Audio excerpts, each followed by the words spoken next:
Good evening and welcome to the April Cabinet meeting. Great to see a packed public gallery and great to see Cabinet colleagues around the table. Hope everybody had a great Easter.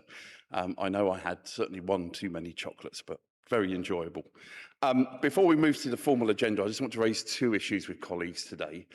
Firstly, I want to place on record my thanks to the community who have come together to put in the bid for Chatham to be the town of culture. We've seen a tremendous uptake from this new initiative from government.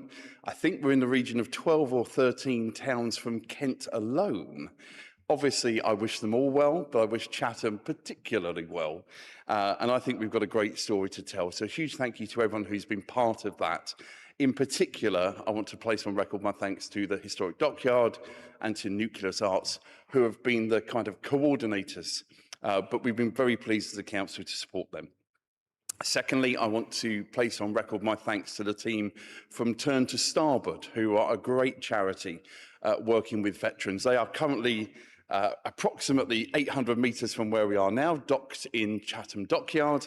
I had the privilege of going on board on Easter Sunday. They're with us until Wednesday. And absolutely, I'd encourage particularly our veteran community here. They've got open access between 9 and 12 tomorrow, so do get down there if you can. They've got a great partnership with the Invictus Games, and it's been great to see and hear the kind of positive experience that that charity is having. They've got 22 stops, 70 veterans involved, so a real great example. And the fact that they chose to come to Medway is a real positive for us. And I say I'd encourage anybody who's available tomorrow morning to get along to support them before they go on their next leg of the journey. Let's move on to the formal agenda. Apologies for absence. We've got both Tracy, and as people can see, I'm up here by myself today, so Teresa has also sent her apologies. Are colleagues happy for me to sign the record of the decisions of the 10th of March? Thank you. Item 3, declarations of disclosable pecuniary interests and other significant interests. Is there anything declared? No. Great. Let's move on. We move to item 4, questions to the Cabinet. That's on the supplementary agenda. We've got 20 minutes for this item. We've got 7, I think, 1, 2, 3, 4, 5, 6 public questions, none from members. So my intention is that we will take all 6 of those. If colleagues can, wherever practically possible, stick to the 3 minutes for their responses, that would be great. So I'm really pleased to invite Amy Palumbo up to ask question A. Do take a seat. Nice to see you here. And that question is going to be going to Alex. Good evening. Given the state of the roads around Medway, does the council feel that spending £11,500 of the Highways Fund to remove flags from around Medway was perhaps the wrong idea, and the lives of Medway residents would be better served spending that fixing the potholes around here? Thank you. Alex? Thank you. I'm pleased to say that in Medway we can fix potholes and we can stand up to fascists. I've always been clear that when we removed illegally attached flags, each and every one a breach of the Highways Act 1980, we did so because we had the legal power and responsibility to do so. But it was also important to act because they had been put up as part of a campaign led nationally by neo-Nazis, racists, and assorted nasty pieces of work, and carried out locally by a handful of known criminals and troublemakers, one of whom has since been jailed for other offences against our community which predated this particular escapade. So in specific answer to your question, no, it's never a bad decision to stand up to fascists. It's never a bad decision to call out far-right thugs for who and for what they are, and it's never a bad decision to stand shoulder to shoulder with the thousands of decent, law-abiding members of our community who this sinister campaign sought to intimidate by hijacking a flag which belongs to all of us. The fact these individuals, despite being repeatedly warned that flags attached to public property would be removed, continued with their actions, confirms that they were not concerned at all with costing taxpayers money. It's no surprise, therefore, that these individuals who bore for Britain about wanting their country back are precisely the sort of irredeemable losers who have never done a positive thing for our country or our community. Just as with litterers and fly tippers, these were selfish and unnecessary acts which the rest of us foot the bill to clear up, and those responsible deserve the condemnation of the entire community. I've had messages of support for the action we took from residents across Medway, and indeed from people in other parts of the country who wished the same had been done to reclaim their streets. We can be proud that in Medway we have sent an unambiguous message to these bullies, even if in other parts of our region, the few surviving, tattered rags flopping limply from lampposts are testament to the failure of less enlightened local authorities to stand up for the tolerant, inclusive values of the decent majority of British people. Given the misunderstanding revealed in the question, and regardless of that wider community safety rationale, I think it's important once and for all to place the cost of Medway's clear-up in context and to debunk the myth that this one-off operational cost is in any way responsible for a pothole caused by decades of cost-cutting and short-termism under the false flag of austerity. Put simply, the flag removal operation did not prevent one single pothole from being filled. It came from a part of the highway's budget allocated for street lighting maintenance and safety-related tasks. It could not simply be redirected into carriageway repairs without breaching the way that funding streams are structured and governed. Money for pothole repairs and road resurfacing comes from a different budget line, which continues to be used exclusively for that purpose. As well as substantial works completed over the past few weeks on roads including Chatham Hill and Albemarle Road, I have recently signed off on a £1 million draft programme of resurfacing for the 2026-27 financial year. This will be carried out alongside continuing reactive work to address problems which have materialised over the exceptionally wet winter and which can now be fixed as the weather improves. As I've said before, unlike our predecessors, we reject the whack-a-mole approach which prioritises short-term temporary pothole fixes over longer-term thinking which delivers more substantial patching, longer-lasting surfaces and, importantly, better value for taxpayers' money. Potholes are neither new nor unique to Medway, and we should be suspicious of the ulterior motives of keyboard warriors and opportunist politicians who suggest otherwise. We will not be returning to their failed approach, which, over 2 lost decades, got us into this position in the first place. Less than 4 pence per resident is a small price to pay for standing up to fascists who sought to divide us. Many of our grandparents' generation paid a far heavier price for doing the same. Thank you very much, Alex. Do you have a short supplementary question? With the planned events to go on the 16th of May, after the events that happened back in September of last year and all the flags then went crazy and went up, so we're expecting another event to happen in May. How do you plan to manage if this happens once again with the flags? I'm not aware of the event to which you're referring, but if you have evidence that... There's an event that Tommy Robinson is holding on the 16th of May this year.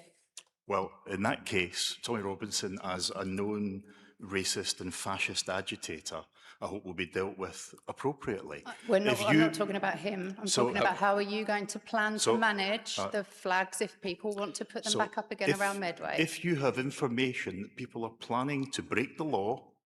How are they breaking the law by they're breaking the Highways You've asked your short supplementary 1980, so I'm explaining to you. If you have evidence that people are planning to again break the law, then any good law-abiding citizen would pass that information on to the authorities. If there is a repeat of the disgraceful conduct previously, it will be dealt with in exactly the same way as before. Thank you. Thank you for your question. Let's move on to the next one. And just for clarity, I think you mentioned it in your response, but that's section 132 of the 1980s Highways Act. Every single flag going up is breaking that law. Let's take question B, which again I think is to Alex. If you'd like to come forward, question B. Question B is not here. Alex, did you want to give a short response in absence? Yes, I can do. First and foremost, upholding road traffic laws is the responsibility of the police. However, in recent years, Medway Council has taken over the enforcement of some moving traffic offences, taking pressure off overstretched police resources, improving consistency of enforcement through the use of ANPR cameras, and ensuring that we stand up for the majority of law-abiding motorists by punishing those whose actions inconvenience other road users or put them in danger. I want to reassure the questioner that the Council takes indiscriminate road traffic behaviours extremely seriously. Our priority is to keep Medway's roads safe, accessible for everyone: drivers, pedestrians, cyclists and vulnerable road users. We will continue to enforce the regulated areas to protect all road users and support safer communities. When traffic contraventions are identified, where necessary, they are fully investigated and appropriate PCNs are issued in accordance with traffic regulations. We apply enforcement consistently and robustly. This includes areas where safety risks are highest. Our teams also work closely with the police, parking enforcement and traffic management colleagues to monitor problem locations, respond to complaints, and where possible, use data-led intelligence to target repeat offences and, where necessary, provide proposals to design out repeated offences.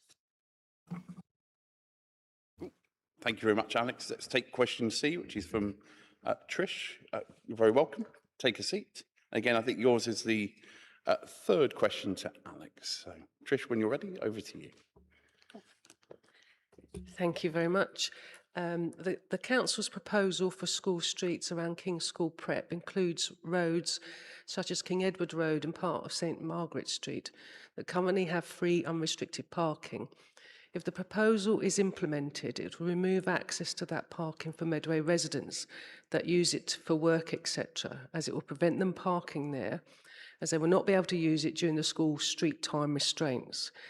Has the Council considered the impact of this on the wider public? It could be considered to be introducing parking restrictions by stealth. I hope that the Council will listen to the many residents who are also worried about the spillover of traffic to other local streets. Thank you. Alex? Thank you. School streets are a targeted, extremely time-limited intervention which operate on the simple premise that fewer vehicle movements outside school gates at the start and end of the school day make the road a safer and more pleasant environment for everyone. To achieve this aim, we remove all vehicles without a good reason to be there. This also makes life easier for residents, school staff and blue badge holders, all of whom are able to make their journey without running a gauntlet of able-bodied parents chauffeuring able-bodied children directly to the school gate. No exception is made either for those whose only reason to be on a school street during those strictly limited hours of operation is to bag a free parking spot while children are making their way to and from school on foot. The aim of all school streets proposals has been and is to improve safety for children and families travelling to and from school, reduce congestion at peak times, and support healthier and more sustainable travel. These schemes are only in operation during term time for short periods at the start and end of the school day, and outside of those times, all parking and access remains unchanged. For those who place the goal of free parking above all other priorities, including the improvement of air quality and road safety, I have a simple piece of advice: arrive earlier or park elsewhere. In developing all school streets proposals, the Council has considered the potential impact on surrounding streets, including displacement of parking, as well as the need to intervene where the current lack of regulation and selfish behaviour is causing clear problems for all road users. The statutory consultation on the King's proposal closed recently, and officers are now reviewing representations received. This feedback will help us understand any issues that may arise and whether further changes to the design are needed before anything is implemented, if indeed it is approved. There's no attempt here to restrict parking either explicitly or by stealth, and I'm clear that a mix of on-street parking provision, while mindful of the need for residents to be able to park near where they live, is desirable for everyone. As with any proposed traffic restriction, it's likely that some people will be inconvenienced. In the case of our award-winning school streets, where air quality has been measurably improved, car journeys have been reduced, and as part of a wider package of road safety interventions, which has resulted in a 40% overall reduction in child road casualties in Medway, that small inconvenience is a price that I think most reasonable people would agree, is worth paying. Thank you. Trish, do you have a short supplementary? Yes, I do. Thank you very much. There are many schools and parks around Medway where you can't introduce any sorts of school streets or similar restricted time zones because those roads are main roads.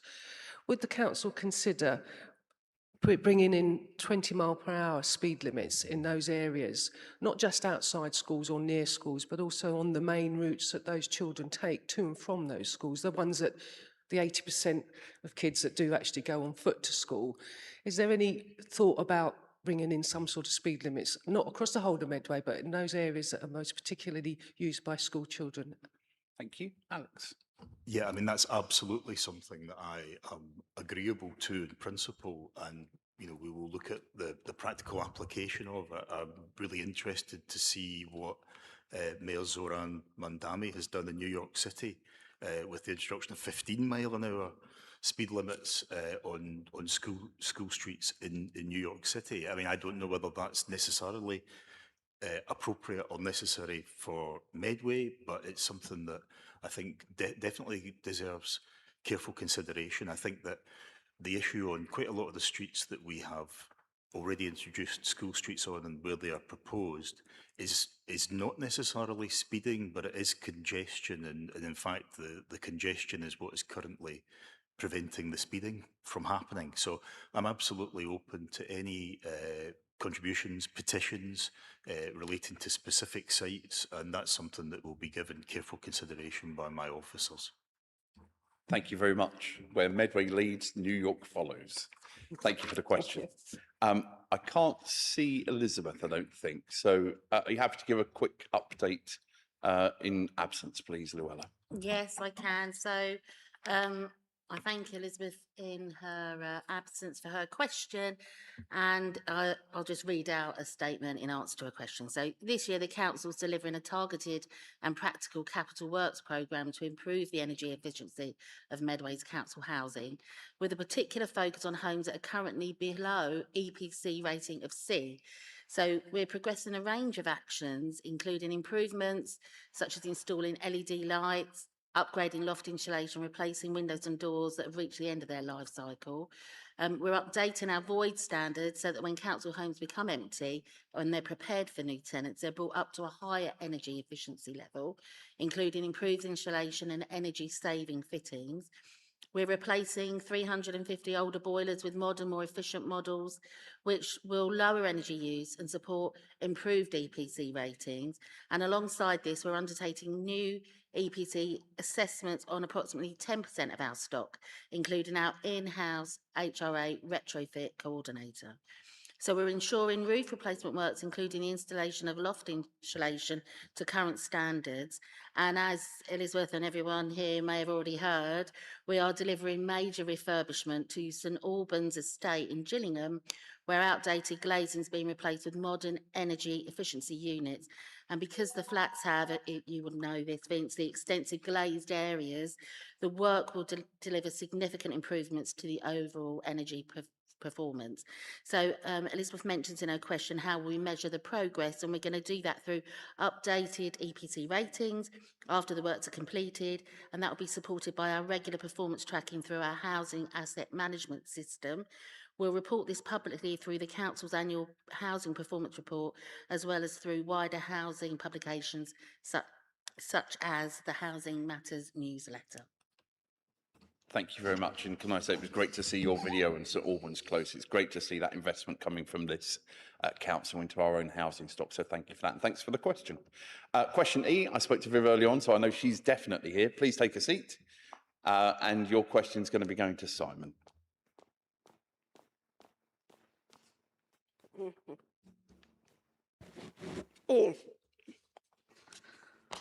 Would it be possible for the council to put up a street sign on the footpath running alongside Hempstead Valley Drive and meeting Hempstead Valley Drive near to the Chapel Lane housing development, marked on Google Earth as being Chapel Lane, and then place an orientation board alongside that footpath depicting the Lidsing Chapel, as the site of the old medieval chapel was demolished in the 1880s, and it is right next to Chapel Lane.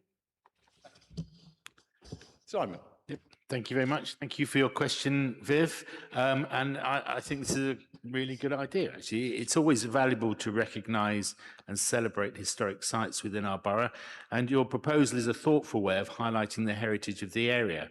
Acknowledging places such as the former Lidsing Chapel helps preserve the story of our local landscape and ensures that important elements of our past are not forgotten by future generations.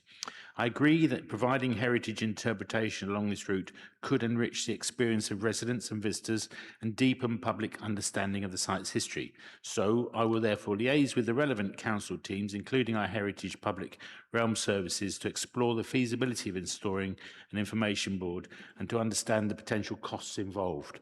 Once we have this information, I can provide you with an update. Also, you may be aware that we are now bringing forward plans to reorganise and recognise the local heritage features within our planning system. Our website highlights our Medway Heritage Place project with a map and the opportunity to add your own nominations for local heritage assets list. So give it a go. Thank you. Viv, do you have a short supplementary question? Yes, I do. On the last known pictures of the Lidsing Chapel dating from the 1880s, it shows a tombstone right by the front door, which would imply that there is a Christian burial on the site. So I was wondering whether indeed the council would be prepared to preserve that area of woodland as a mark of respect to the dead. Thank you. Simon. Thanks for that. It's obviously something I don't know anything about, but I'm certainly happy to include that in looking into the history of the site. Obviously, with regard to burial sites like this, there should be a detailed record of it with our archives or with the church themselves. The Church of England may well have the record of that site, so we'll have to do a bit more research into what was there and who was buried there and stuff like that. But it's certainly something we can add into the investigation of how we do this. Thank you. Thank you very much. That takes us to the final question tonight. Neil, I can see you there. Please come and ask your question. And while you're coming up, can I thank you for your note from the last Cabinet, recognising the public questions that are now available for all. Over to you. Yeah, good evening, and thank you once again for the opportunity, as I said to you last month. So my question this evening, given the public consultation is now concluded, what early indication does the Council have on the public's view on the LGR proposals? And in giving your response, would you mind commenting on how they compare to those of the Council and of the central government in areas that have already had their plans agreed, and whether or not an election in 2027 in Medway is therefore likely scheduled to take place, and whether that will likely be for new LGR North Kent Authority? Thank you very much. A really important question, and one which I'm glad you've asked. So thank you very much for taking time to submit that. Worth saying right at the start, of course, the consultation wasn't ours, it was government. So everything has gone to government. We haven't had feedback from government yet. We continue to have regular meetings, both from a political and officer perspective. And I want to thank many of the officers around the table tonight. They've been at the forefront of those meetings. Social media is one of those places you can take the temperature. So certainly there are a variety of views across the region. Certainly, for example, I know speaking to Faversham Town Council, they're very supportive. They formally supported option 4D, our option alongside our colleagues in Ashford and Canterbury. It's unfortunate that the MP for that area wasn't aware of that. I will be writing to her just to politely point that out to her. Certainly in the conversations we're having when we're out and about talking to residents on the doorstep, it's not the number one issue. And I think I've said that elsewhere when I had my sit-down conversation with Rob Smith. I think most people are looking to their council for the services they receive, not necessarily the structures behind it. To move to the second part of your, so time will tell. What we do know is that we will hear before the summer recess. That's been clear to us. Certainly from the announcements that have been made already, what I take from that is certainly in more than one example, we've seen the principle of not using the existing boundaries coming forward. That gives me confidence that 4D certainly has a good, strong opportunity to be looked at. We've also seen in Sussex where government have gone, we can see everything that's been suggested here. What about this as a slight alternative to what's been put forward? That may be something that happens for our region. Again, time will tell. What is particularly disappointing, I have to say, is the indications from the leader of Essex County Council that it sounds as if they are likely to be challenging it legally. Now, you may not have tuned in to watch the holding to account where I was questioned by colleagues across the parties at the recent business support overview and scrutiny, but I made a very public commitment there, and I'll make it again tonight here at Cabinet. Whatever the outcome, this council will not legally challenge this process. I'd say the vast majority of the time, the 14 councils have worked collaboratively and collectively. We don't agree on everything. And even where at the moment for the expression of interest around devolution, where there is a clear divide of 13 and 1, even that 1 has said actually it's primarily because of the process for local government reorganisation. So I'm hopeful that at the end of that process, which will be in the summer, I'd hope we will go back to having all 14 councils working collectively and collaboratively for the best interests of the 1.9 million people. The final part of your question, what's very clear, and civil servants have been clear both to politicians but also to senior officers, is when the structural change order, or the SCO as it's known, is placed, any elections at that point will only be for the new administrations, the new councils. So using our map as the model, that would mean that there wouldn't be elections for the 12 of the 14 councils, which would be due elections next year. You would have elections, in our case, for the 4 new councils, and then we'll have a shadow 10 months where this administration, along with all the others across the region, would continue. And then on the 1st of April 2028, the 4 new councils would become the statutory bodies delivering services. A long answer, but a lot in your question, and a really thoughtful question, so thank you for that. Do you have a short supplementary? Just to clarify, I guess then, so if a shadow election takes place or a shadow council is elected, they would not take control of the council till 2028, you see it? Yes, so it's very clear, and again, there will be examples of this elsewhere.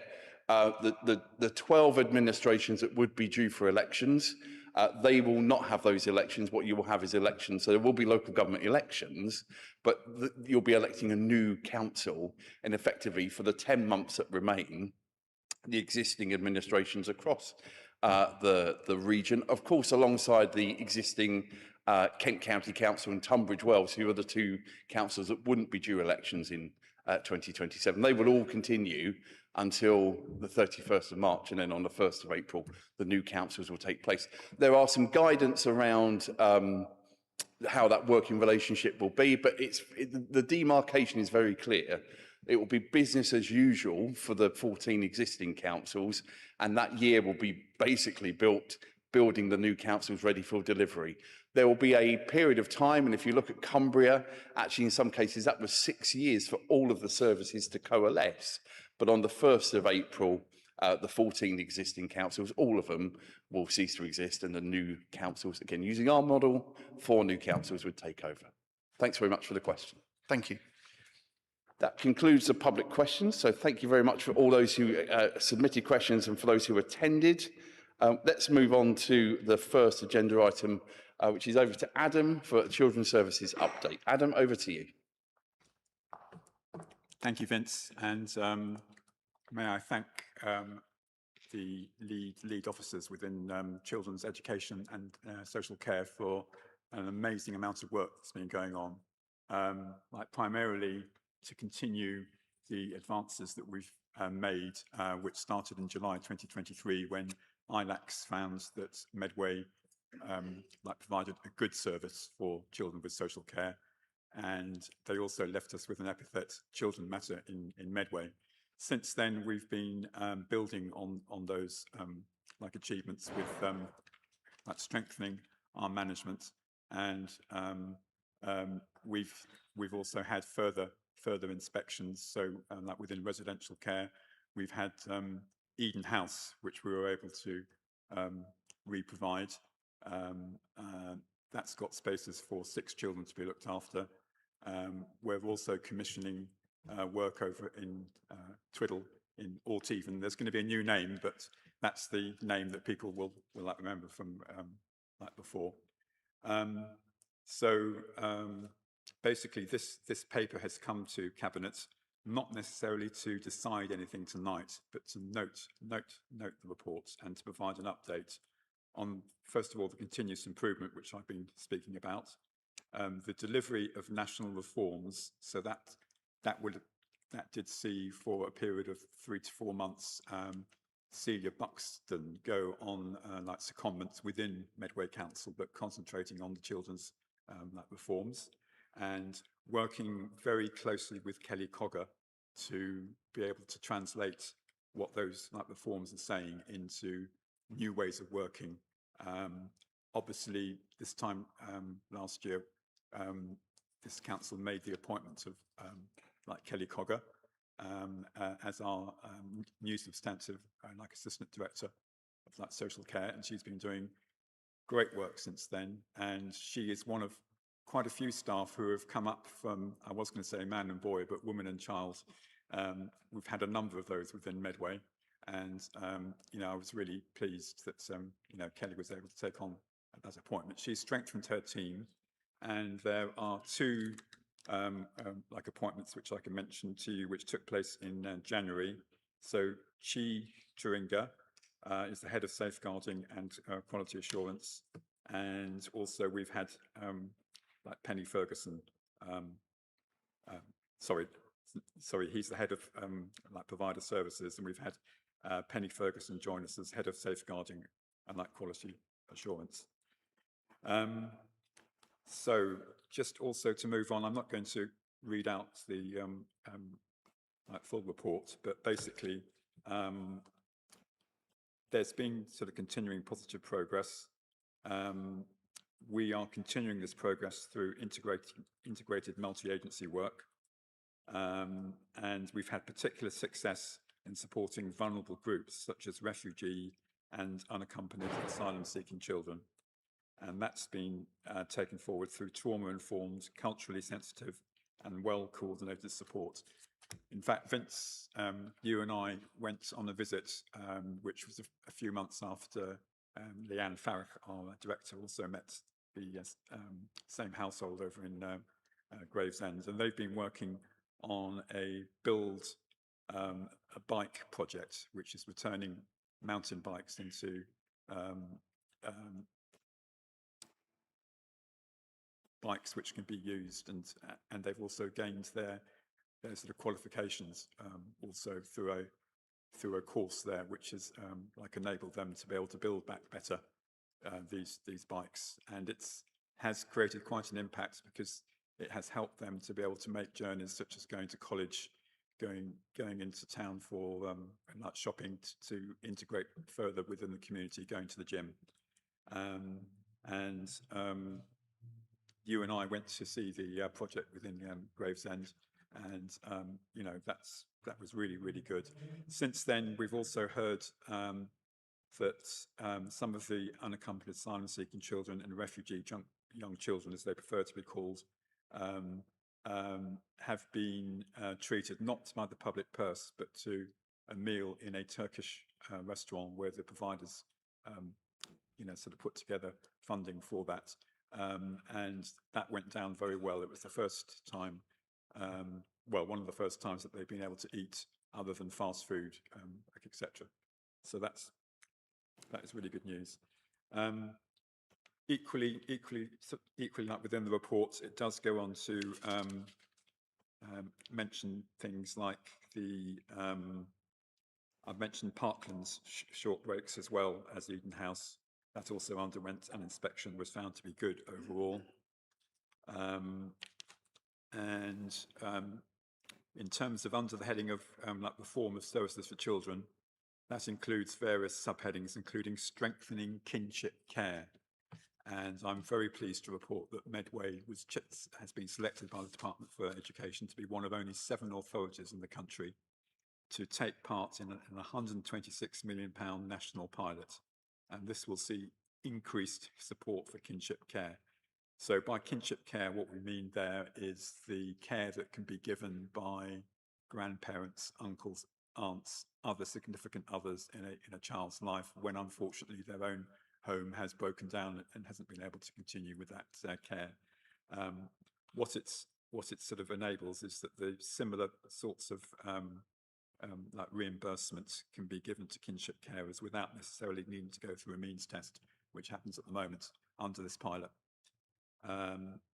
Under the reforms, we're seeing improved safeguarding and multi-agency like collaboration, increasing placement and that's efficiency. That's really, really important. I'm very pleased that Medway is part of a South East Regional Care like collaborative, which is a grouping of authorities from upper tier authorities from across the South East, testing and improving forecasting, commissioning, and developing like provision. Because we all know that I think you've used that figure about £1.32 million every day, not just on children's services, but children's services, adult social care, and temporary housing. Those are the three main things which we are, that's statutorily obliged to take forward in an upper tier authority.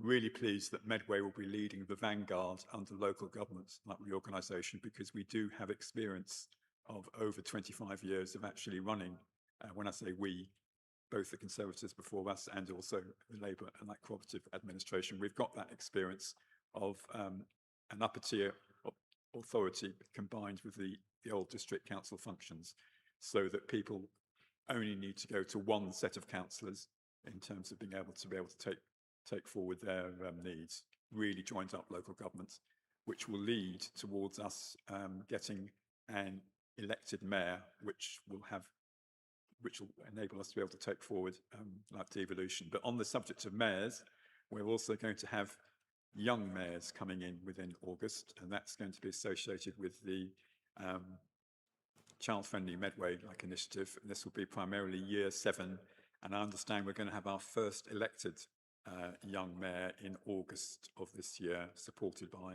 6 to 7 deputies that will like reflect the range of different schools and different geographical areas. So all in all, really, really good work. And I commend you, Vince, for asking for this like report to come, which has failed like Bhupinder's test, that it's not leading to any sort of like decision. But as I've just tried to sum up, there's been so much good work going on that it would be like remiss of us not to be able to share it tonight. Thank you very much, Adam, for that detailed overview of what is, in my view, a great report. I'll take Nina first.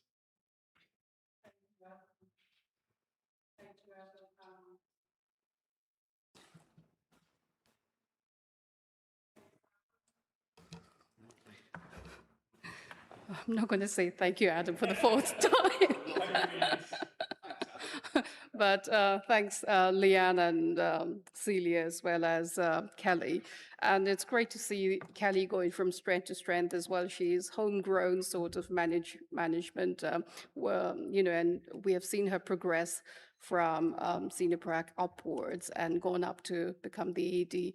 And she knows inside out what needs to be strengthened, where there are gaps, and, honing the talent and leadership quality of our management. So I think it's great to see the report highlighting that senior leaders in Medway continue to demonstrate strong commitment to improving services, especially for children in care.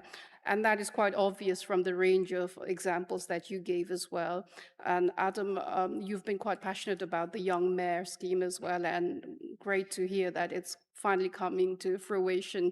And when I speak to young people, when I go out in the community, they have told me that their parents are encouraging them to apply, or their teachers have been encouraging them, which is great, because this goes to show that in Medway, our children as well as young people can also participate in the democratic processes and get to know about what's happening in the council, because they are primary stakeholders as well, right? So it's really exciting stuff. But I think I also wanted to give credit to our senior officers and everybody who's been involved in doing so much more to put Medway on the map in terms of safeguarding partnerships, because I know Kelly and our senior leaders are, especially the children's services, are doing so much out there. in terms of exchanging best practice examples and working with other stakeholders and other local authorities as well. So amazing work going on there. And it's really great to see that Medway has been selected as one of the kinship zones by the government. It is great news for our kinship carers. And we all know that, you know, some children are better raised if it's safe to do so with their own family members. And hopefully this will mean that where it is possible, the support will be invaluable in keeping those children out of care rather than being in care. So amazing opportunity for us to really make a difference in so many children's lives here in Medway. And yeah, long may the progress continue. And it's I really like the fact that it also acknowledges where there are areas where we can improve further in terms of staff retention and all that. But I don't think that's something extraordinary that applies only to Medway. It is something that is a challenge across many local authorities. In fact, all local authorities, I must admit. So yeah, great work, everybody. Thank you. I'll take Simon next. Yeah, thanks very much, and thank you, Adam. Again, thank you to the whole team for what they've done so far. And as you say, this is just an information item, but what information this is, it's brilliant, actually, fantastic. And I think one of the things we have to remember is that, I mean, we talk about how we measure our community, what are the measures in place, and one of the key measures is how we look after our children. And I think this reflects what a strong community we really are, what we're doing in this respect, and how we care for those people who are vulnerable, whether they're part of our community, they've just come into the community, if they're refugees, whatever it is, we don't mind, we'll just care for them because of who they are and how much we love them. So I think that's really great to see. And I think also it's nice to see that we're not satisfied with good. We want more than that, and that's clearly written throughout the whole report, that it's not about being good, this is about being better and better and better, and being not satisfied. And the final point, really, I think it's nice to see, and it's a reflection of our government, that the measures are in place for which we can be measured. I mean, that's coming from the top, that's coming from central government. This is what they expect of us. We're working towards that. We're working to make it even better, and we know how to measure ourselves because we've got those positions in place and the support that's in place for that. So brilliant report, and thank you very much. Thank you. I can't see anybody else, so before I go back to Adam, I'm really pleased with this report. And as both Simon and Nina say, look, we are not complacent in the least. We know there's still more work to do, but actually for an area of this nature, because it is such a joined up approach, it is good just to take a breath and reflect back on the great work that's happened and the great work that's going to happen moving forward. I want to highlight 2 or 3 things. Others have spoken about the kinship carers and the kinship zone. I'm really pleased to see the Labour government working with us, a Labour and cooperative administration, along with, say, our colleagues over the river in Thurrock as well, one of the other areas which is also one of those zones, making sure that often actually for many people, they may not even be aware of what a kinship carer is. So starting that conversation in Medway is a good thing to do. And then on top of that, you know, making sure the resources are there as well. As others have said, recognising Leanne and her senior leadership team and the team that work with them every single day to make sure that children matter in Medway. It may have been a sentence in an Ofsted report, but we're making that a reality. And then I think just finally, that point around hearing the voice of the child, which is, again, something which professionals talk about, rightfully so, in every decision that we take tonight, not just in this one. But of course, as well as the young mayor, we've got the city halls, and the next one is coming up on the 21st of May. I don't think we've said publicly where it's going to be yet, so I better not, I'll get told off. But it's a great venue. Book it early. It will go quickly, so get your tickets and come and ask myself and the chief executive questions. But Adam, and thanks to you for your leadership, I also want to place on record my thanks both to Joe Halcroft-Scott and actually all members of the corporate parenting board as well. Having been along to see that recently, I know that the passion that all councillors actually take when it comes to being a corporate parent shouldn't be underestimated. And Adam, in your opening remarks, you quite rightly said about many councillors and councils will be looking to us as the only existing unitary authority in the region. Actually, for many councillors, they have never been a corporate parent. So absolutely, one of the things, whatever map we end up with, we've got to ensure that those new councillors understand that as a priority on day number one. And I'll be doing whatever I can to make sure that that's absolutely understood, not just for our children here in Medway, but actually for children across the region. So huge congratulations to you, huge congratulations, Leanne, through you to you and your team. We are not complacent. We know this is still a work in progress, but there's good work happening and there's more to do. Adam, back to you. Thank you, Vince, and thank you, colleagues. Yes, Nina, workforce is really important nationally, so that's all part of the like reforms coming through, social care, etc., but also locally as well. I'm really pleased now that we not only induct our new permanent staff, but we also give the same induction to our local staff as well. And our new permanent social worker staff, they're not given a huge caseload straight away, but they're given time to be able to adjust and to then be able to do a much better job as and when they start to take on that caseload, but also not losing sight of where we're heading towards with the various changes which we're bringing about. Yes, you're right, Vince. The voice of the child is really, really important. So that's child-friendly Medway. Has been going from like strength to strength. And yes, everybody that has taken part in terms of at member level, corporate parenting. And I'm really pleased that corporate parenting is also being flagged up across agencies as well.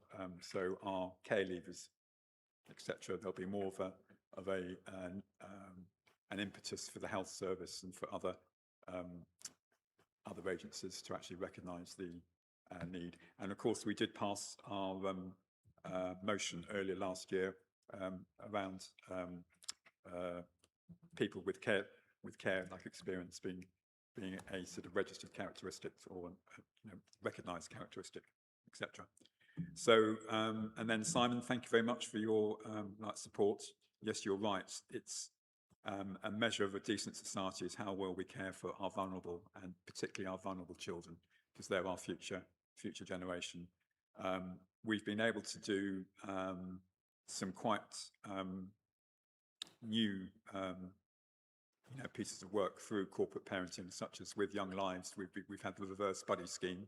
So I just had my latest meeting just this afternoon with my reverse buddy, who was able to tell me that he did get excluded, unfortunately, recently, but he's now working even stronger now on making sure that he behaves himself, and he's really been enjoying his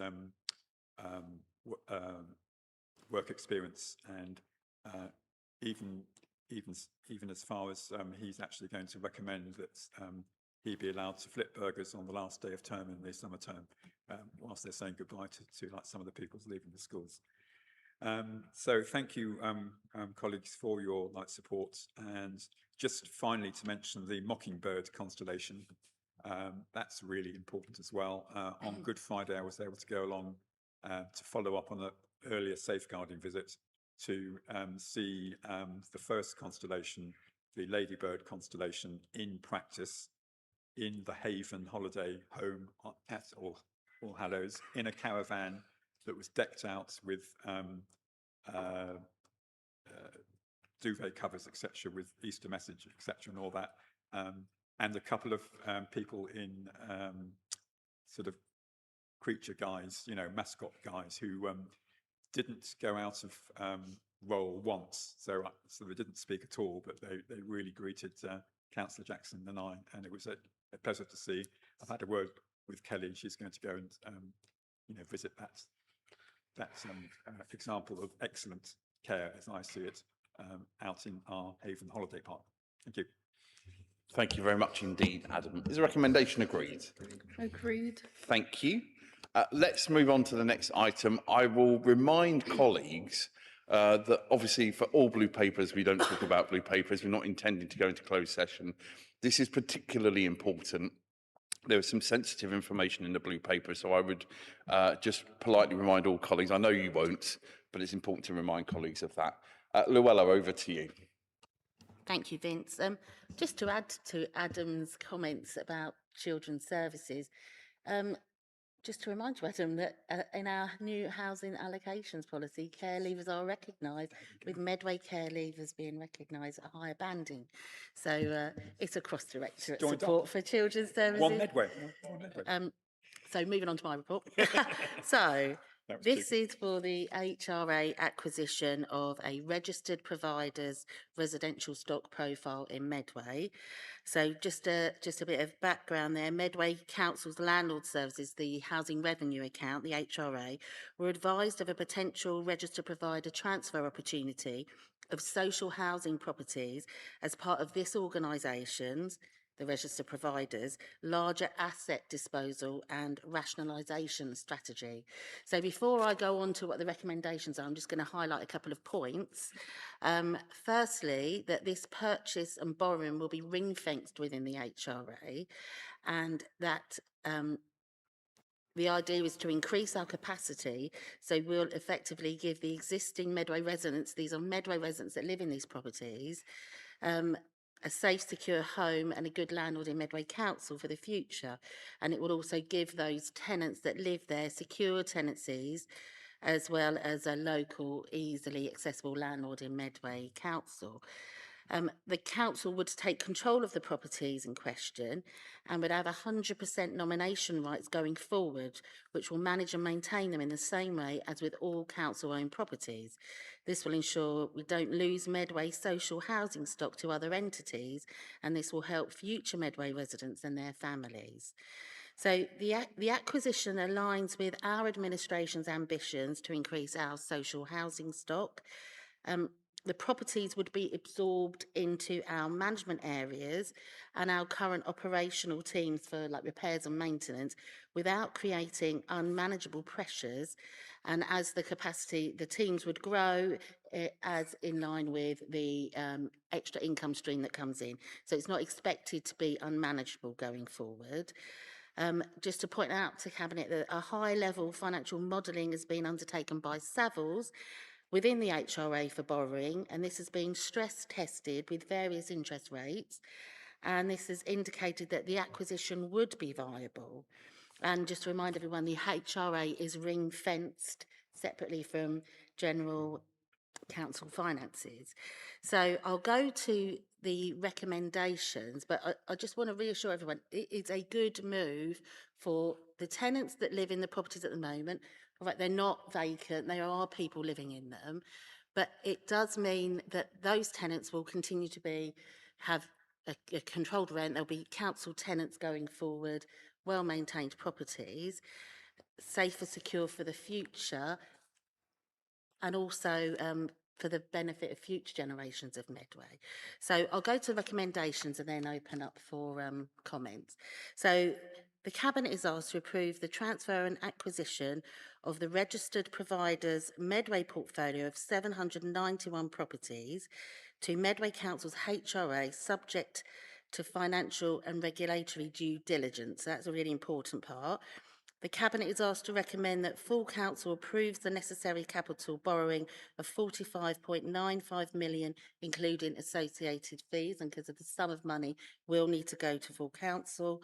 The Cabinet is asked to approve the procurement of an appropriate consultant to support the transfer of stock, including the necessary due diligence. The Cabinet is asked to grant delegated authority to the Director of Place and Chief Operating Officer in consultation with Leader of the Council and Portfolio Holder for Housing and Homelessness to authorise a transaction subject to final due diligence. So I think I'll leave it there. All the details are in the report, but as you say, there are blue papers, so I won't say any more. I'll leave it open for any comments or questions. Thank you very much, Luella, for that comprehensive overview. I think dispelling some myths which may have been kicking around on social media. I think that's been very helpful. Thank you. I'm going to take Simon first, then Nina. Yep, thank you very much, Vincent. Thank you, Luella, for the report, and to the team as well, because this is a huge piece of work and it's a really challenging piece of work, but I fully support it. I think this is brilliant, actually, what's coming for those residents. It's a really a step up in the service that we deliver. And I think we're in a very strong place to do that. I'm on the HRA board myself, and I see the work done by Bex and the team and others, and I can see how well organised and well suited they are to take on this additional responsibility. I think it's important. It's also important to note that we are already a benchmark for the private sector housing. I mean, that's very clear. They turn to us, we look to them, they see what we're doing, and their tenants are jealous of what our tenants have got almost. I mean, you can feel that. Keep coming and going. Certainly in my own ward in Luton with the private sector, the difference in standards is quite. I think I move to a new. There we go. Is that better? Good. So it's quite clear. So I think there is that benchmarking role that we already play is going to be enhanced by this. And just one final point I would like to add, and it was highlighted in question D earlier from a member of the public what we're doing here about taking this message out. The HRA team are actually going to our climate change community working group later this month to talk about the work they're doing, get it out there. That community working group has a huge representation from across the community, including MHS and universities and such like. So getting the message out about what we're doing is already happening in different ways, and that's one example coming up later this month. Thank you. Thank you. Nina. Thank you, Luella. This is such great opportunity for Medway and Medway's residents, and you're absolutely spot on. When we came into administration, we were ambitious about increasing our social housing stock because we know that there is such a shortage nationally, but here in Medway as well, isn't it? And I think this is, and as you've explained, there is an allocated ring-fence budget for HRA portfolio, and I have every confidence that our officers are applying due diligence to make sure that we are making the best informed decision-making throughout the processes. But I think if this goes well and if all due diligence leads us to really a housing stock that is of good quality for Medway residents, that will also be managed by the council housing services, I think it will be a win-win for our residents. But as you've said, also, I think, for residents, what is also very important, especially for families and children as well, is the stability.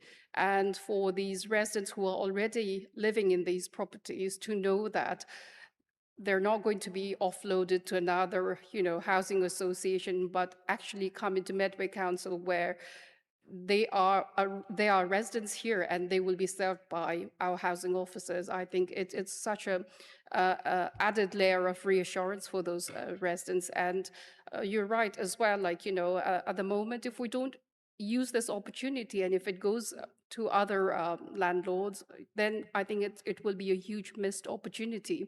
So I think by retaining good quality stock and increasing social housing for Medway residents, it will also over time mean some of our, hopefully, families that are living in temporary accommodation can get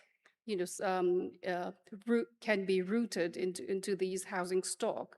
So I think overall it just makes absolute sense. And well done to the officers for really utilizing this opportunity, and hopefully we can forge through with it. Thank you. I totally support. Thank you.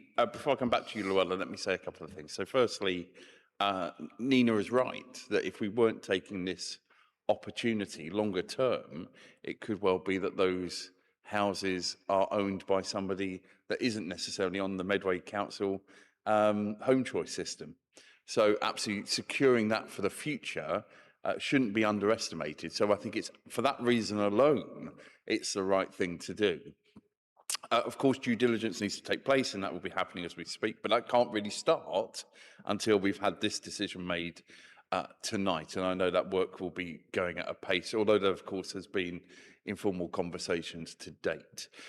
I want to take a moment not to do exactly what we've done for children's services, but to recognise the housing service as a whole as well, because, of course, rightfully, as I think Simon and others have referenced, that inspection that we received, and I know we're working hard to move to C1, but of course that's just one element of that housing team.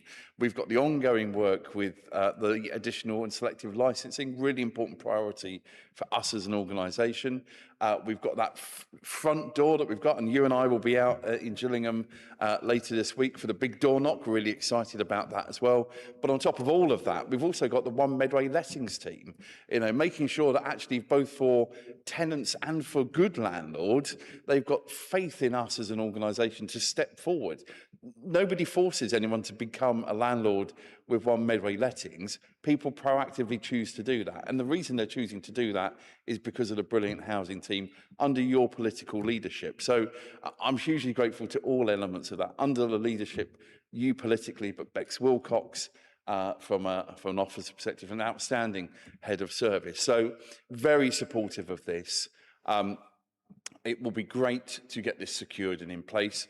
It would be great to be doing it any time, but particularly at this time with local government reorganisation on the horizon, securing these properties for Medway residents is the right thing to do, and that's why I'm supporting it. Back to you. Thank you all for your comments, and thank you, Vince, for recognising the whole strategic housing service is hardworking in all areas to try and improve conditions for everybody living here in Medway. Nina mentioned there, and as I mentioned earlier, the 100% nomination rights that this would bring does help those people that are living in temporary accommodation at the moment, because at some point, naturally, voids occur, but it means that as all being well, with due diligence, the regulatory and financial due diligence, this moves forward, it would give the council control over the allocations of those properties. So that's really important to note. And it does give those people that are living in there, as I said earlier, a secure lifetime tenancy, as all council tenants have going forward.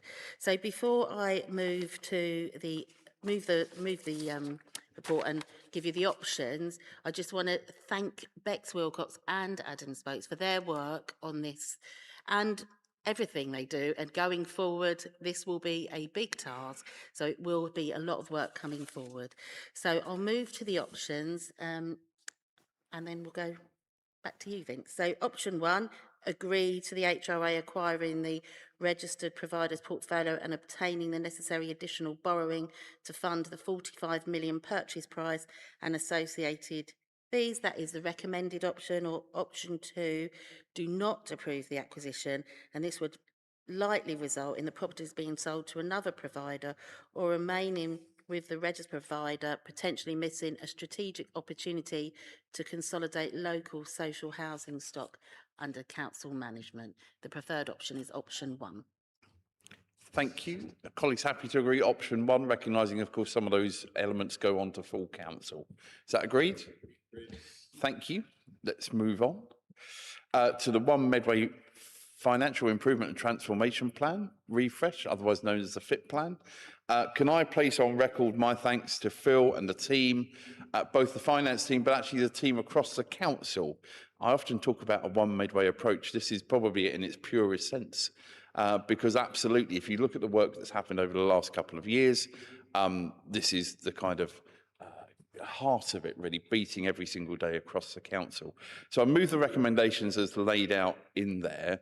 I draw colleagues' attention and the wider public's attention, particularly to paragraph 5, and that talks about those 5 key elements which we as a cabinet, as a team of 25, working with Richard's corporate management team, so looking at transformational change, ensuring value for money, financial sustainability, partnership and collaboration, and workforce development. And that 5th one is really important. We've heard tonight already a couple of times, individuals who have worked their way through the organisation, who are now making a difference at those senior levels. And again, it's about ensuring that we give that development all the time, not least recognising LGR is on its way going forward.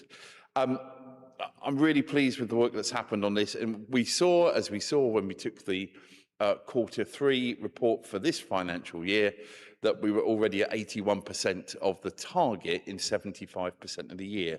Having the FIT plan in the way it is easily to read, easy for the public if they're interested in how we're managing our finances, very clear and transparent. We're not obliged to publish this. We choose to do that because, again, that's at the heart of what our administration does. So happy to move it as laid out. And again, thanks to all colleagues for the work that's happened on it to date. Happy to take any questions. Simon. Yeah, thank you very much, Vince. I'd just like to sort of add to your points, really, in terms of how good this is, a brilliant way of demonstrating what we're doing and how we're doing it and how we're getting on with our targets and stuff like that. It's so easy to read and so simple to follow. I just wanted to pick out on page 86 of our reports, there's the lovely sections in each part saying, we said, we did, and I love that bit because it really does highlight where we're taking action and what we promised to do, we're taking it forward. And it lays out a few of the environmental challenges that we had about delivering a new waste fleet, which is done, EV charging on streets, licensing policies that are coming in under Alex's portfolio regarding the highways licensing and stuff like that that's going on. These are the things we said we'd do, and we're getting on with them. The school streets is in there, which is lovely to see under our Safer, Healthier Streets programme. And I just wanted to highlight a couple of issues around there. Firstly, picking up, I know an area in Muswell Hill in London, near Greenwich, where they have both 20 mile an hour and restrictions for school streets and such like going on, and it works really well. And there's just a really sad thing. In the last couple of months, since the new year, certainly, I'm aware of one accident on Mason Road in Rochester involving a child during the school run time, and another one just more recently on Luton Road involving a child. This is how important that work is. And just following up on that earlier question we had from a member of the public about this, it's really important. If somebody wants to campaign against a school street, then go and visit one of the 12 we've already got in place first. Walk there, by the way, don't drive, and see how important it is and how much it works. Talk to the school staff about it, get to know what it really means, and then think about whether you really want to campaign against this policy going forward, because it clearly works. So I just wanted to highlight that point. And one final point to highlight, which would be great to see in due course when it comes through, we said we did. New country park coming at Deangate in very near future, and now we've already gone through with our local nature reserve status. We're going for that in the Horsted Valley, so that's more that will be reported here in due course. So it's very exciting. Thank you. Thank you. I'll take Nina and then Luella. Thank you, Vince, and thanks to Phil and Richard for this report. I just wanted to put it on record, the robust discussions that take place at every level before these financial this plan is agreed. So there is absolute level of prudence and accountability at every level. And we always need to, as Vince has emphasized multiple times, whilst we talk about the FIT plan, etc., we do need to bear in mind the backdrop of £1.35 million that needs to be spent every single day for the statutory services here in Medway. So that is something that has to be spent regardless of, and anything else is something that we want to deliver the absolute best for Medway. And I'm really proud that in my portfolio, we have achieved positive financial outcomes. I still recognize that there is more to do, yes, but incredibly proud that from greater use of the corn exchange to absolutely wonderful attendance at our theatres and offering really exceptional services with good value for money, building pride in place here in Medway.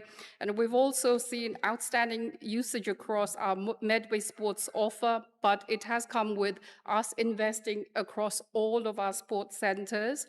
So it has gone to show that, yes, whilst we're investing to save, it is also generating great feedback and also strong financial outcomes. So this has led to us now investing in extra officers who are being recruited because there's such a high demand for our Premier membership across all our sports centres. And again, I'm very pleased that because we've been so careful with, financial planning, again, for the second year running, we are freezing the cost of Premier membership. So do join if you're listening.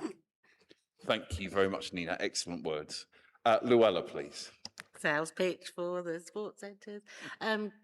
Investing to save, as Nina says, has happened all across the housing portfolio to try and offset some of the expensive nightly paid temporary accommodation with what we've purchased. But the reason I sort of put my hand up, Vince, was just to say those 5 points you're talking about, the fifth one is important, the workforce development, because without the workforce sitting around us, and everywhere in the council, it does not operate. None of our services operate without the council workforce. So we must recognise them. And as an administration, we have, and we've recognised through not just salary, but also through working conditions. So I just wanted to highlight that because that also ensures value for money going forward. Thank you. Thank you very much. Alex? Thanks, Vince. Yeah, kind of, Simon, to highlight there's a significant number of the we said we did on page 86 of the report that I'm really proud to have delivered as part of my portfolio. And I think what it doesn't say in relation to the Safer, Healthier Streets programme, it talks about deliver and monitor, and that actually we brought that monitoring report to review and scrutiny a couple of weeks ago. And, you know, I think it's unfortunate that certain individuals have sought to politicise the issue of safer, healthier streets for Medway's children. But I enjoyed them crying their salty tears at the fact that the monitoring of the first tranche has highlighted that it has delivered on all of the key objectives, that we have reduced the number of car journeys to and from school, we've increased the number of pedestrian journeys to and from school, and we have delivered cleaner air at all of those sites. If that isn't a massive success story, then I don't know what is, and I do find it quite confusing that anyone would argue for a return to the bad old days on that first tranche of school streets, which have been proved to have delivered on those things. Just a couple of other points on that as well, touching on the road condition that has been mentioned in a public question today. The AI technology that we have introduced with the route reports is game-changing, and I think it's another opportunity to highlight that what ensures prioritisation of what, you know, by my own admission, these are scarce resources. They are insufficient to deliver all of the repairs everywhere all at once. That's what I would love to be able to do, but that's pie in the sky. So what we've got is the uncomfortable reality of a limited pot of cash which has to be spent in the most sensible, efficient way possible. And I want to be really clear that the AI route reports will prioritise based on need, based on road condition, and based on those other criteria, not whether a Reform Party UK limited activist lives on a particular street and wants to make a song and dance about it and hide their credentials from members of the press while pretending that they are simply a concerned resident. That's not what prioritises road repairs in Medway. If the repair needs doing and we have the funds to do it, it gets done. End of story. And also in relation to some of the other frustrations that we have on our roads, again, officers continue to progress with the proposed lane rental scheme, because that's one of the biggest bugbears, is that the work that we do on those longer term substantial resurfacing works is then undone in, you know, at the stroke of a pen by utility companies who currently are not incentivised to necessarily work in the most efficient and timely manner. That lane rental scheme, again, has the potential to be a game changer on some of those key routes that have really been plagued by utility companies carrying out what I accept are essential works in places like Lower Rainham Road, but what the lane rental scheme will do, while not preventing the need for gas main repairs or water repairs, it will incentivise financially for those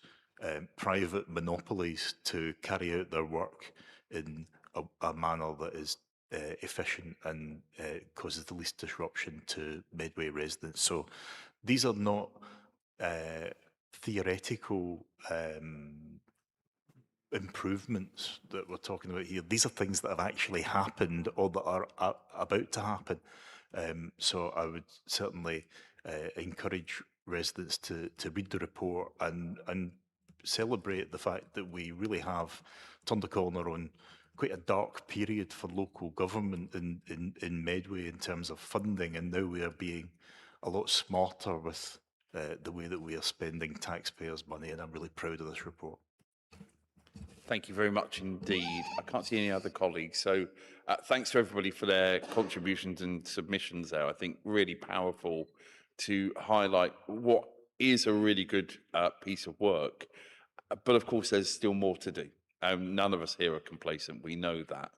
I want to draw colleagues' attention and the wider public, as you rightly say, Alex, actually, as is often reminded to me actually by the Chief Executive more than anybody else, we have 5 pledges when we got the privilege to serve the people of Medway. Our 6th pledge effectively was to be an employer of choice. And again, if you look at the data and information on page 116 of our report, page 56 of the actual plan, there's some really huge increases which make me feel incredibly proud. The fact that people have better access to me and Richard, up 12% from where it was previous year, really important. You know, we want to have an inclusive and safe culture. More than 4 in 5 colleagues feeling they can be comfortable being themselves at work.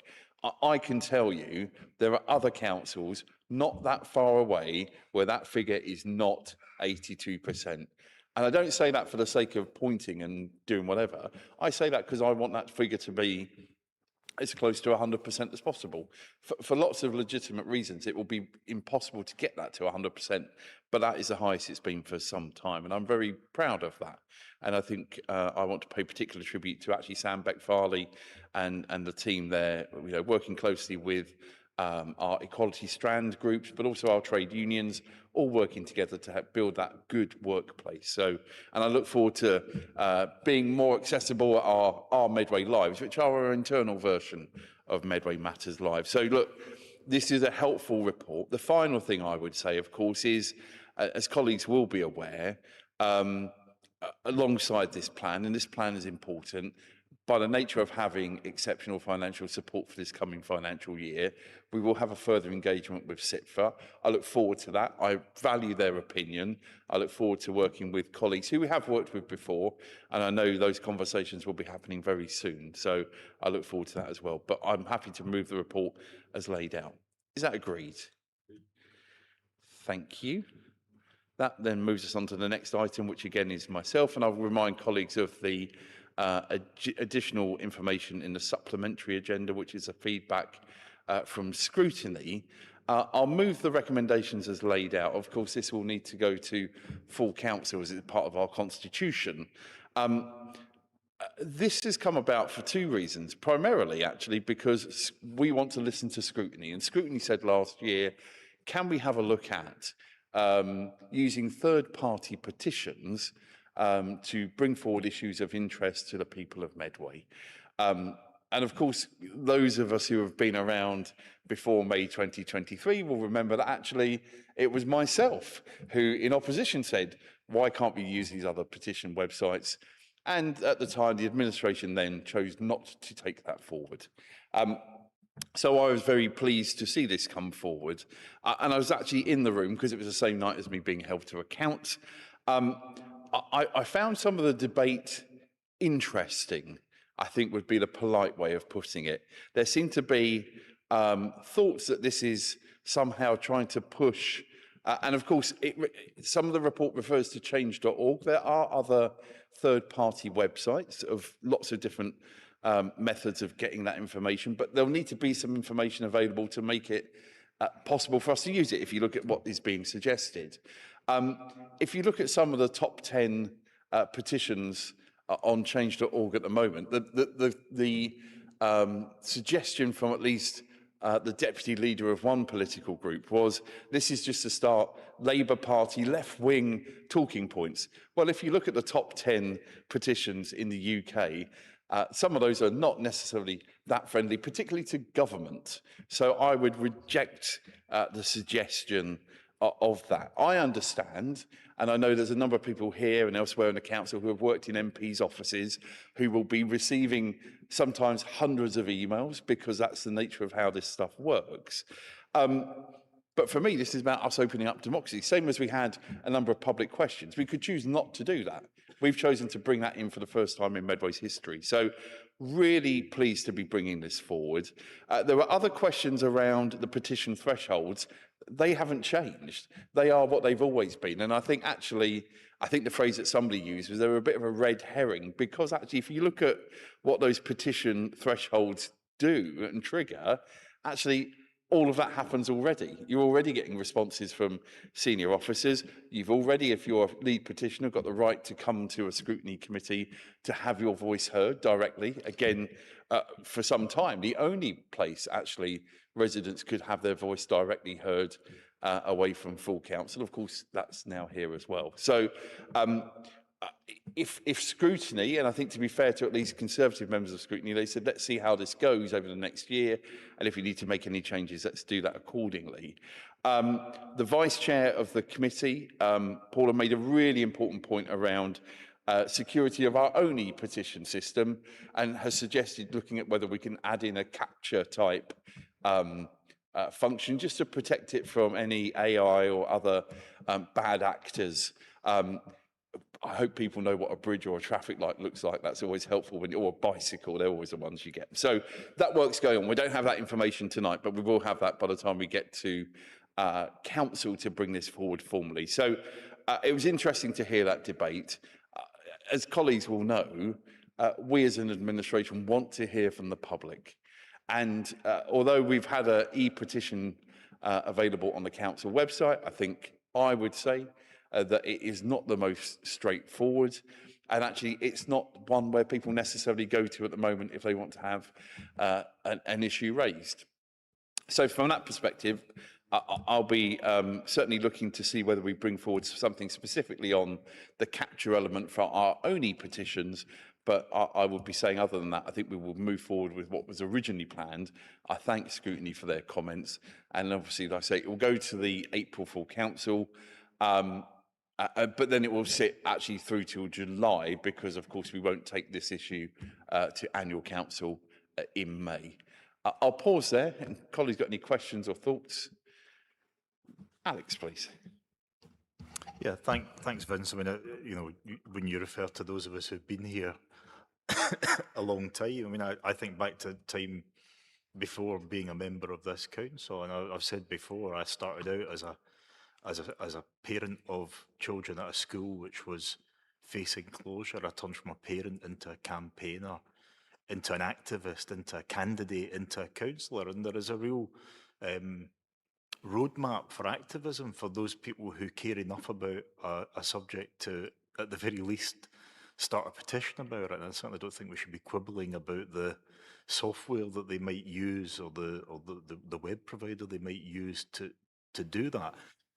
Having said that, I think it's really important to say that petitions can be positive and negative. I often say to residents who tell me that lots of people on their street think a particular way on a particular subject, I'll say, start a petition. Prove that there is a demand for this. That's really helpful to us, and sometimes things can be highlighted that were not necessarily known to officers or members, and that's really useful. By all means, use the petitions process to campaign against something that you're not happy about. But also remember that, with respect, we are here as representatives, not delegates. So when I have, people telling me they voted for me last time and expect me to take a particular position on something, I feel quite offended by that, because if that were the sort of transactional way that I did politics, then I don't think I would be worthy of the office that I'm privileged to hold. I make decisions based on what I think is best on balance for the wider community. And that's what petitions have that power to do. They can highlight issues and raise concerns. I don't think we should be worried about, as you say, the thresholds. What they achieve is what they already achieve, a response from an officer and sometimes a request for us to, even if we have to disagree agreeably, at least justify that position. I'm perfectly happy to provide the rationale for why I hold a particular position on a subject, and I think that we shouldn't have anything to fear from this change. It's remarkable. I think that the sort of democracy dodgers that in the previous administration who had such a morbid fear of what the general public might do armed with a petition with change.org. I don't know what they had to fear. I'm sure that their protestations about restrictions on democracy since they're not a consistent position to hold. We've consistently argued for this in opposition. Once again, we said it in opposition. We're doing it in administration, so that's a good thing. Thank you very much. Any other colleague? No, Alex, I think you've summed up the issue very, very well. And so obviously we'll have a good opportunity to debate this in the July full council meeting. I think the point around some of those historic petitions, actually I was chatting to our fantastic award-winning Wayne Hemingway, our officer who's got ultimate responsibility for this from an operational perspective.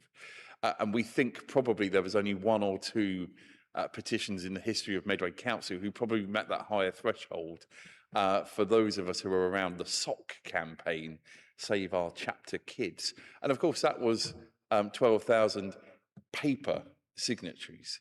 And it's worth saying again, because some people will say, well, doesn't this mean that people elsewhere in the world can sign this? Yes, but actually there's been examples, some petitions I've agreed with, some that I haven't. Over the last period of time, which have got signatories from certainly across Europe. So, for example, when there was a petition, I think, placed by former councillor Jane Chitty around Rochester Airfield, there were some airfield users there who were based in Spain, and they're perfectly entitled to sign that petition. And of course, what is always a requirement and continues to be with this suggested change is that the lead petitioner must be a Medway resident. And again, we'll need to make sure we safeguard confirming that being the case. But thank you for your contribution. Again, obviously, we'll debate this more fully at full council. And I thank scrutiny for their comments, some of which I agree with, some of which I don't. But we look forward. And as you rightfully say, we, as the opposition group, as we were at the time, suggested this. We're now bringing this forward in the same way that we did with giving the other parties both chairs of scrutiny, and indeed, as we know, as we head towards the end of the municipal year with Mayor Trevor Clark, again, that would have never happened under the previous administration. And I'm really proud that we have principles and we stick to them. So thank you, colleagues. Is the recommendations agreed to send forward to full council? Thank you. Let's move on to the next item. He said, unlocking his laptop quickly. Which I think is over to Simon. This is around the Norse contract extension procurement. Thank you very much. So this is a quite significant piece of work, so forgive me if I go on a bit long about it, but there's various bits of it that need to be highlighted. This report is basically, we're seeking permission from colleagues tonight to re-engage Medway Norse for the operation of some key frontline services for our community as a joint venture and local authority trading company. These services are waste, the collection of waste and the management of the waste stream, green space management, certain elements of that, the running of our HWRCs, household waste recycling centres, and our send transport. As colleagues know, when we took on the administration in 2023, we found that Medway North contract had expired and we were operating under a letter of intent, which is okay to go with but not satisfactory for any length of time. However, at that time, we made the decision, with advice from the officers, to do a root and branch review of Medway North services. As of then, it was 10 years under this joint venture, and now it's 13 years into that partnership. A partnership which has been very successful in so many different ways over that period of time.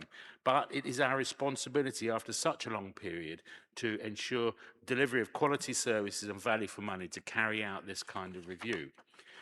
The decision was made following this review to re-tender our FM services, which have been delivered by Medway North to start with, but this process of re-tendering is now complete, and during that process, Medway North chose not to apply for any of those tenders, and now the new tenders have kicked in as of April the 1st this month.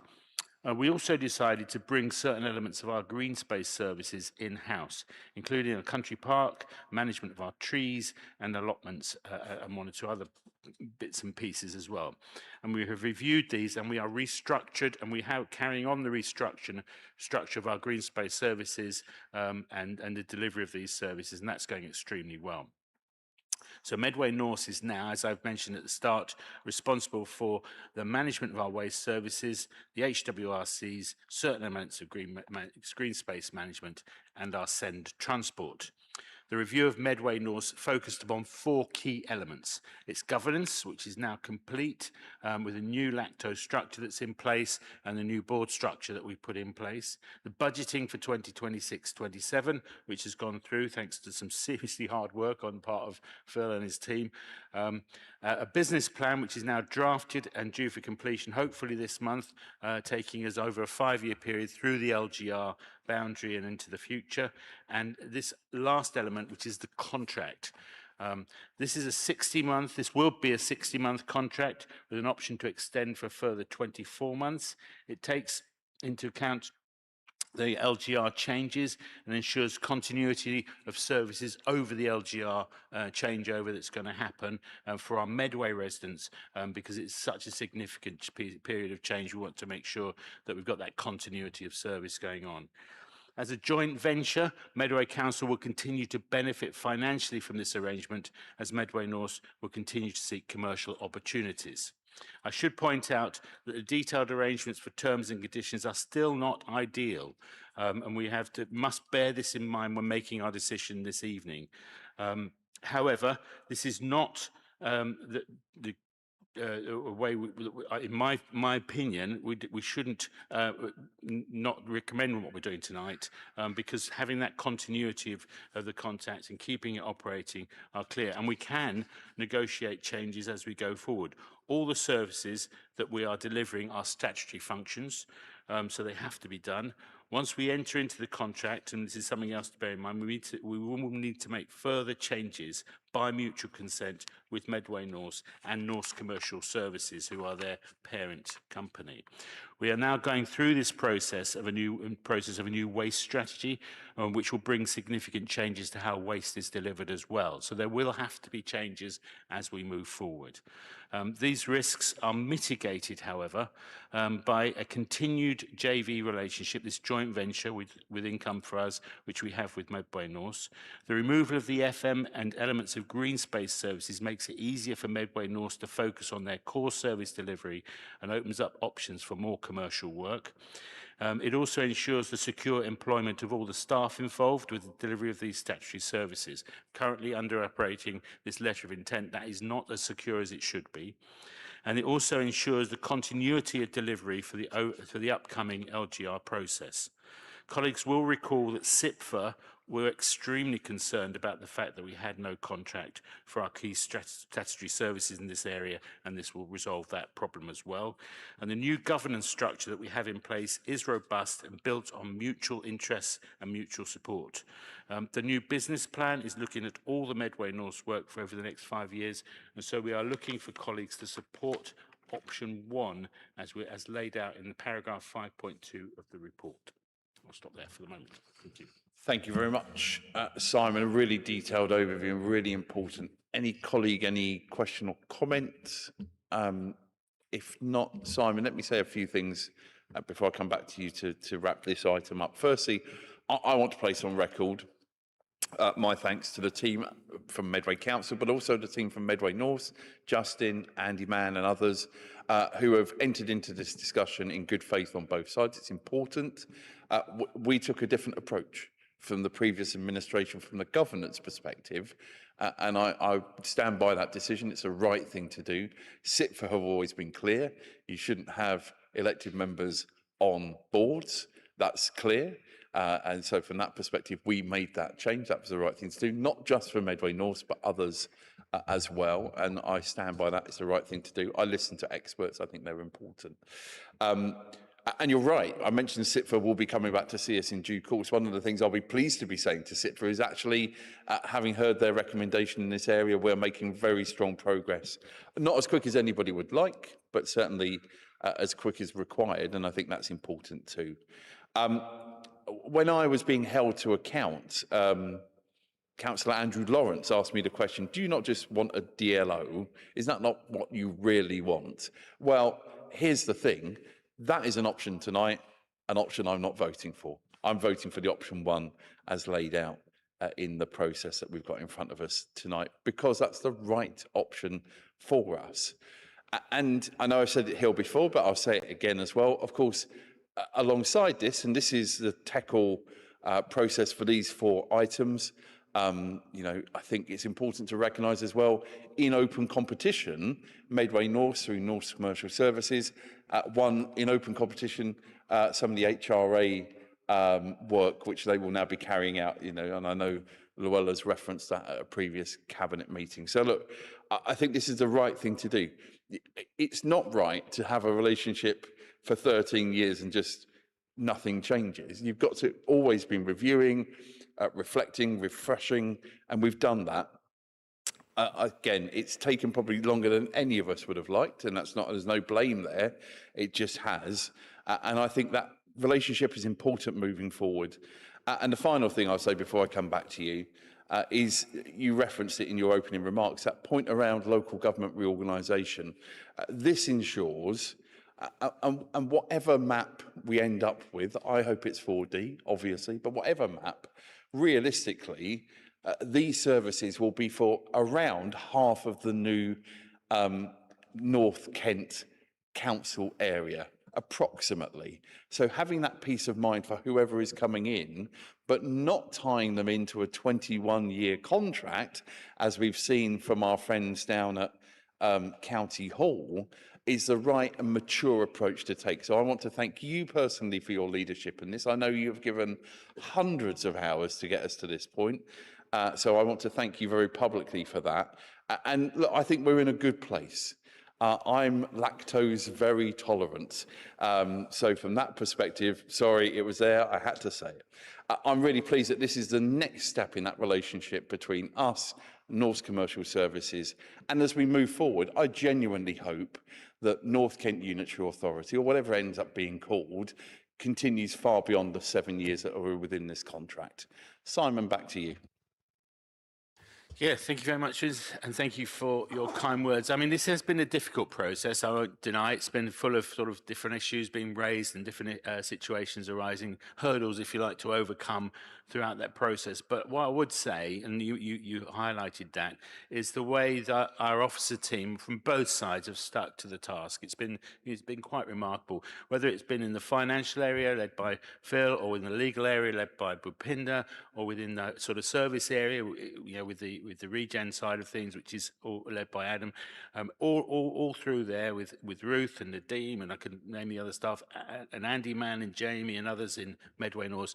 We've stuck at it month after month to get to this stage in the process, and it's been really quite team building. We've also now, thanks to Leanne and Paul for stepping in onto the North board as well, helping out in that area as well, and equally thanks to Richard and Justin from both sides, Medway North, Medway Commercial Services, and Medway Council for their engagement in this whole process. So it's been a sort of top-down effort, but also at the end of the day, with all of us clear in mind that this is all about core statutory service delivery for our community. That's what matters most. That's what matters to all of us. That's why we've stuck at it. And we're at that stage now where we're in a position to deliver this contract and crack on with the work that we're already doing and will be doing forever, if you like, as well. Thank you. Indeed, these are forever services. Is the recommendation agreed? Thank you. That moves us into some of our gateway work. So I'm going to firstly go to Alex for the gateway 1 for the LED lighting for Medway Tunnel. Over to you. Thanks, Vince. So this procurement offers us a fantastic opportunity to do the right thing, be more energy efficient and save a substantial amount of money. But it sort of comes in tandem with a much more prosaic, practical problem, which our tunnel engineers are now facing, which is quite simply, they don't make the bulbs anymore for the obsolete fittings that are currently there. So I suppose if you want to frame this as the sort of decision that this administration would choose to make versus what a less progressively minded administration would do, I think when you're faced with that situation, you press ahead with the new technology, which has the potential to save you money year after year. A less progressive council might just try and source some more of the old bulbs. That's not really the option that I would be planning on going down. The substantial and immediate cost savings which the new LED lighting is estimated to provide is in the region of £200,000. That's a lot of money. It's something that's borne out by the switch to LED street lighting elsewhere, where we are not just reaping the benefits as a one-off, but reaping them year in, year out as those energy costs are reduced, and also giving us that increased capacity to be targeted in the way that we light our streets. Lighting the tunnel in the same way will enable us to be more directional in the lighting. It'll be better lighting, more appropriate, and with fewer units, which in turn reduces the ongoing maintenance costs if you don't have quite so many to look after. A few weeks ago, we saw the consequences when systems don't work on the tunnel. We had a substantial closure for most of sort of morning on the tunnel based on a power failure and the inability to reset the systems properly. That shows how important the Medway tunnel is to residents here. It's really vital that we don't delay on work like this and that we proceed at pace to procure the new LED lighting, because this is not a false jeopardy threat. When you look at it at 3.3 in the report, when it talks about the potential for us not to meet the standards, the minimum operating standards within the tunnel, that is, you know, not an idle threat. We saw us having to act on that risk a few weeks ago when, without the proper lighting and monitoring systems, we were not able to safely open the tunnel. It's not as straightforward. Again, you know, I'm getting a bit bored of listening to the geniuses on Facebook comments pages, the armchair experts who say, I'll just put on my headlights. That's not how it works. I'm sorry, it's not as simple as that. We actually are operating on legal requirements, and if there were any consequences as a result of our failure to follow those requirements, that would be a liability on each and every man, woman and child in Medway. That's not something that I'm prepared to countenance. We do things properly, and this procurement will allow us to continue to move forward, roll out the expansion of LED lighting to the tunnel, and deliver a substantial saving to Medway residents, which we can then reinvest in further phases of that improvement. It's a win-win situation, and I would commend it to Cabinet. Thank you very much. Alex, I can't see any colleague indicating. I think you highlighted in your opening remarks that particular morning, and of course, what that showed is,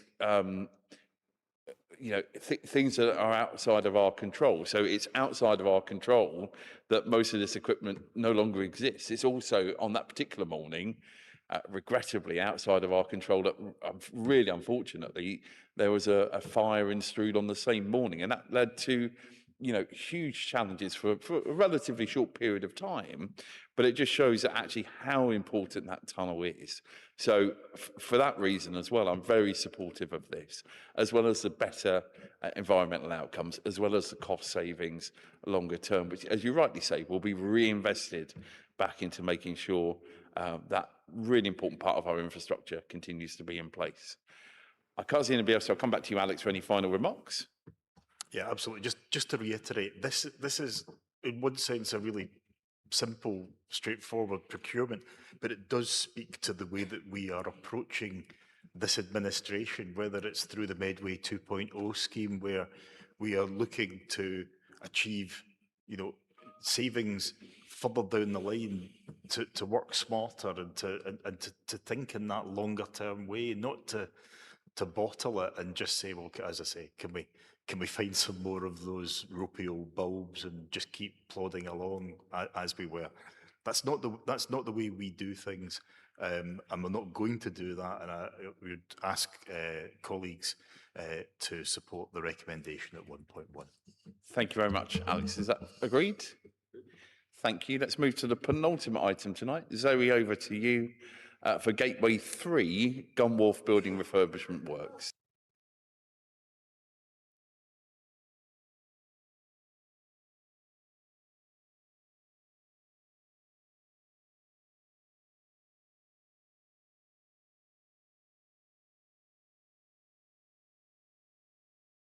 So we're looking at Gun Wharf.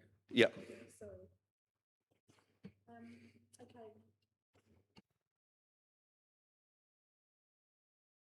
This item is regarding the Gateway 3 contract for the Gun Wharf building refurb work, with a contract value of just short of £15 million, 14,995,041. The recommendation for the award of the contract for the refurb is to Apex Contractors Limited, who were evaluated as the most advantageous tender against the Council's award criteria as per the exempt appendix to the report. Paragraph 2 sets out the robust response from Apex undertaking of speculative outcomes, and was a well-written bid. This was instigated by the discovery of RAC in October 2023, but evolved to a redesign for the interior of the whole building, updating it in order to deliver fitness for purpose going forwards. The order of the works is set out in paragraph 3.1.4 and as set out in paras 3.1.3 to 3.1.8 of the paper in order set out in paragraph 3.2. The procurement requirement associated delivery funded through an addition of 222,63266 pounds to the capital budget approved by full council in February 2024. And as part of the procurement process, 30 amendments were made to the tender documentation. Members need to be satisfied that the tender accurately reflects the desired outcomes and being cognizant of the risks. Bidders have 8 days to appeal as at paragraph 6.2.5. And item 23 is the, sorry, I've lost my place here. Item 13 is the decision whether to exclude this from the public during the following documents. It's followed by page 235 by the Gun Wharf Refurb Exempt Appendix 1, which sets out the financial analysis, the pricing and scores for procurement of Gunwharf works. At the exempt app 2 sets out budget breakdown for the works, page 239, and including the rack remediation. I think that's okay. Thank you, Zoe. Very, very detailed overview. Thank you. I'll take Simon first. Yeah, thanks very much, Zoe, and thank you to the whole team who've been working on this. I'd like to not perhaps predict the future, but we all feel that the new authority under LGR will be looking for a new home somewhere. So we may have something that's fit for purpose at the time. Just saying. However, I would like to draw colleagues' attention to paragraph 3.2.1 on that hierarchy of needs and how important this is. The work that goes into the detail that Zoe was explaining about refurbishment and all the technical side of it and everything else actually is based around a very clear thing. We've got to make the building safe, which was our big priority, and then it's about the staff, it's about the carbon saving for the environment, and then it's about the functionality of the space for our community to come in, and then the modernisation and the furnishing. That clear, sort of right from the very beginning, that's been the clear plan for that building, and now it's coming to fruition. It's really exciting to see us reach that stage. It's going to be disruptive over the coming year with people having to move out and all that kind of stuff, but nevertheless, we're excited about how it'll be for the future. Thank you. I can't see anybody else. So before I come back to you, Zoe, let me say a few things. That this is, as others have said, nobody would have wanted to find rack in their council headquarters, but we did, and we've had to deal with that. And this report is a kind of final stage of dealing with that. We've made the building safe, and that work, will continue as we move through this detailed refurbishment. I was really pleased to see the number of people, a number of organisations applying to do this work. It's great to see that people want to work with Medway Council on this big capital programme and project for what will be challenging. This is, of course, as many colleagues will know, a Grade 2 listed building. Someone somewhere loves brutalist architecture. I know there's a mixed reviews within the cabinet, so we won't start that one tonight. I like it, but others don't. That's fine. So actually, and of course, they've got to deal with that in producing what will be a 21st century workspace, not just for council staff, although that will be critically important. Of course, we've got our long-standing relationship with the Ministry of Justice, and I'm really proud of that. That continues. But also, as we've been very clear on, this is the public's council headquarters. So more than ever, making sure that it is available to the public, recognising its primary role is to run council functions, and your point around whatever the map looks like, new councils will need new buildings, and there will be a conversation about that, I'm sure, for the new administration, whoever that is. As a statement of fact, the new council chamber will be able to fulfil the needs for a council up to and including 100 members. Just saying. So from that perspective, I recognise this has been a really detailed piece of work. I want to thank Dan Stone in particular and Sunny E. They've been working incredibly hard with a project team on this. Zoe, thanks to you for your work. And Simon, I know you've been supportive with some of this work as well. And Teresa, always going back to that point around well-being and having a good place to work. The final thing I want to finish on, and this was reported last week by our friends at the Kent Messenger. I was coming back from Skegness. I was sat at Grantham Station, and this bloke came up to me and said, "You look like a bloke called Vince Maple who runs Medway Council." And it turns out the guy's name is Kevin Wood. And the reason I raise that is because Kevin actually worked at Gunwharf on day number 1 of it functioning for Lloyds. And yes, the green carpet was there. So it was nice to meet Kevin and have a chat with him. And he still takes an interest, although he's living in Lincolnshire, he takes an interest in what's happening here. So you can see the history that building's got. So it's important that as the custodians for this period of time, we build on that for the next period of history, whatever that looks like for our community and residents here. Zoe, back to you. Yeah, thank you. I'd first of all like to say that And the work that Dan Stone and Sonny and the team have done has been outstanding in preparing for this, and the level of detail that's been addressed in this is incredible. There were 30 amendments made to the tender documentation throughout the process.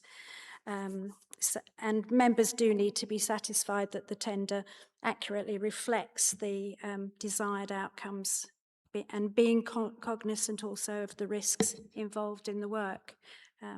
So happy to move this. Thank you very much, Zoe. Colleagues, happy to agree the recommendation? Thank you. That moves us on to the final report tonight. Obviously, say we're still not going into closed session. In Teresa's absence, I'll move this. So this is Gateway 3. I'll move the recommendation as laid out in paragraph 1. I'll draw members' attention, colleagues' attention to paragraph 2.2. And again, this shows that in our processes, we're thinking about local government reorganisation at all points. So the provider that we'll be moving forward with, if the recommendation is agreed tonight, already provides these services in Dartford, in Gravesham and in Swale. So from that reason alone, we are absolutely, and of course they are the most competitive tender on quality and price.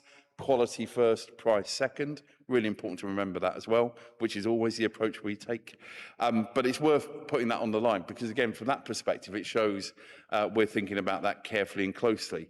This is a really important piece of work because, and I know if Teresa was here tonight, she would want to emphasise the point that we as an administration are focusing carefully on prevention, maintaining independence, and making sure that we play our part as much as we can as a unitary authority in timely hospital discharges. We do that as much as we can at the moment, but I've got no doubt that this will continue to be the case and be strengthened actually by this procurement process moving forward, not least with the other things that are happening in line with that. Colleagues will be aware that the timing for this means that, of course, again, similar to the last item, we're cognizant of local government reorganisation in that. So that's covered in paragraph 3.5. I'll say a bit more in closing remarks, but happy to throw it open to colleagues at that point. I'll take Simon. Yeah, thanks very much, Vince. And just wanted to say how important this is. I mean, the report emphasises the urgency of this and how necessary it is. And I was going to raise that point about the fact that the provider here is also doing for Dartford, Gravesham, Swale at the same time. So there's a lot of good experience in the communities of North Kent and understanding how they operate. This kind of work, I mean, the government policy behind this is that we want to reduce the pressure on the NHS. The NHS cannot simply keep providing more and more and more care forever, and the costs increasing. We all understand that. And this is one of the methods by which we can stop that from happening. This immediate care and reablement, as it's called, the interventions that are done on a daily basis in our communities, keeping people independent and reducing their reliability on long-term care, etc., and also significant health improvements for them. All of those factors reduce the pressure on the NHS significantly. My own community in Luton has many of these urgent needs, and I see it on a daily basis alongside all the other initiatives that we're trying to deliver at our local community level and making those differences. And we know that all this fits really sort of solidly within our marketplace delivery as well, how we do that whole community approach, whole family approach, whole whatever you want to do, whole Medway approach to looking after our communities is what this is about. And just to finally mention the brilliant news about Pride in Place that's coming our way and how significant, certainly for the Luton area, it's going to make quite a significant difference. But it will help with this because it will improve services, improve access, all those issues around keeping people at home and keeping them fit and healthy. that money will help. So a huge thanks to the government for what they've done for us in that area as well. Thank you. Thank you. I can't see anybody else. So, Simon, thank you very much for your detailed comments there, and absolutely recognise the fantastic news around Pride in Place. So we will be bringing forward a cabinet report, and that will sit with Harinder. But right to recognise actually, again, the wider determinants of health, which of course are key to both the Marmot Place programme that we continue to be on, and there's reports coming out shortly which will recognise that, but also ensuring that actually people have pride in where they live. That's a great thing. And people often say to me, how can you tell whether your administration has been a success? Do people feel more proud to live where they live today than they did when we took over? And people will get to judge us on that, along with our colleagues in other parts of the region of Kent and Medway next year when we stand for election for the new council. Worth saying as well that, again, along as you mentioned Marmot, certainly Sir Michael has been taking a very active interest in what's happening here. I know that Teresa in particular has really enjoyed that close collaborative working, and she would want to absolutely pay tribute to not just the public health team, but that whole council, one Medway approach, including with our partners.